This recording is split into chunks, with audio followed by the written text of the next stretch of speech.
पूर्वी लद्दाख में सीमा को लेकर भारत और चीन के बीच तनाव जारी है। दोनों देशों में जारी तनातनी के बीच चीनी राष्ट्रपति शी जिनपिंग ने सशस्त्र बलों को युद्ध जीतने की अपनी क्षमता बढ़ाने का आदेश दिया है। सत्तारूढ़ कम्युनिस्ट पार्टी ने पीपुल्स लिबरेशन आर्मी को 2027 तक अमेरिकी सेना के बराबर क्षमता की बनाने की योजना बनाई है।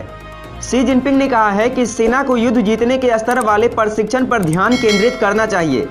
हाल ही में उन्होंने इस बात पर जोर दिया था कि अगर पीएलए खुद को अन्य अग्रणी शक्तियों की बराबरी में पहुंचने के लिए एक आधुनिक युद्धक शक्ति में बदलना चाहता है तो उसे कृत्रिम बुद्धिमत्ता जैसे अत्याधुनिक तकनीकों को अपनाना चाहिए। सत्तारूढ़ कम्युनिस्ट पार्टी ऑफ चाइना का नेतृत्व करने और लंबे समय से राष्ट्रपति के पद पर विराजमान 67 वर्षीय शी जिनपिंग ने कहा है कि चीनी सेना को युद्ध जीतने में माहिर होना होगा। Xi Jinping central military commission के अध्यक्ष भी हैं, जो देश के 20 लाख सैनिकों की क्षमता वाली सेना का सर्वोच्च कमान है। आपको बता दें कि भारत और चीन के बीच मई से ही तनाव जारी है और इसे कम करने के लिए करीब 8 दौर की वार्ता हो चुकी है। समाचार एजेंसी सिन्हुआ की रिपोर्ट के अनुसार सीएमसी की बैठक में शी ने नए दौर के लिए सेना को मजबूत करने के साथ साथ सैन्य रणनीति पर पार्टी की सोच को लागू करने पर जोर दिया। शी के बयान ऐसे समय पर आए हैं जब 6 महीने से अधिक समय से पूर्वी लद्दाख में भारत चीन के बीच सीमा पर गतिरोध की स्थिति है। वहीं आपको बता दें, एलएसी पर चीन के साथ जारी तनाव के बीच भारत ने अमेरिका से लीज पर 2 प्रीडेटर ड्रोन हासिल किए हैं। नेवी इन ड्रोन्स का इस्तेमाल हिंद महासागर क्षेत्र में निगरानी के लिए करेगी। इसे पूर्वी लद्दाख में एलएसी पर भी तैनात किया जा सकता है। सी गार्जियन प्रीडेटर ड्रोन को अमेरिकी कंपनी जनरल एटॉमिक्स बनाती है, जो एक बार में लगातार 37 घंटे उड़ान भर सकते हैं। यह समंदर में हो रही हलचल पर नजर रखेंगे और इंडियन नेवी को अपने दुश्मनों पर बढ़त लेने में मददगार होंगे।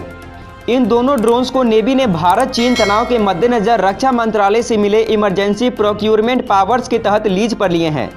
एक शीर्ष सरकारी सूत्र ने न्यूज एजेंसी एएनआई को बताया है ये ड्रोन नवंबर के दूसरे सप्ताह में भारत आए और उन्हें 21 नवंबर को इंडियन नेवी के फ्लाइंग ऑपरेशन में शामिल कर लिया गया। इन ड्रोन्स ने उड़ानें भी शुरू कर दी है।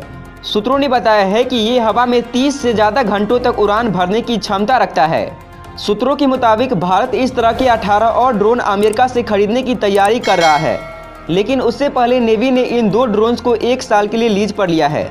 सूत्रों ने बताया है पूर्वी लद्दाख में चीन के साथ जारी तनाव के बीच भारत और अमेरिका बहुत ही तालमेल के साथ काम कर रहे हैं। दोनों देश सर्विलांस में एक दूसरे की मदद करने के साथ साथ महत्वपूर्ण सूचनाएं एक दूसरे से साझा कर रहे हैं। सूत्रों ने बताया है कि इन ड्रोन्स के मेंटेनेंस की जिम्मेदारी अमेरिकी फर्म की ही है। लीज एग्रीमेंट के मुताबिक अमेरिकन सपोर्ट स्टाफ सिर्फ मेंटेनेंस और तकनीकी मामलों में ही मदद करेंगे। कब और कहां कितनी देर तक ड्रोन को उड़ान भरने हैं, यह सब इंडियन नेवी वालों के हाथ में होगा। एग्रीमेंट के मुताबिक उड़ान के दौरान ड्रोन से जो डेटा इकट्ठा होंगे उस पर सिर्फ और सिर्फ इंडियन नेवी का हक होगा।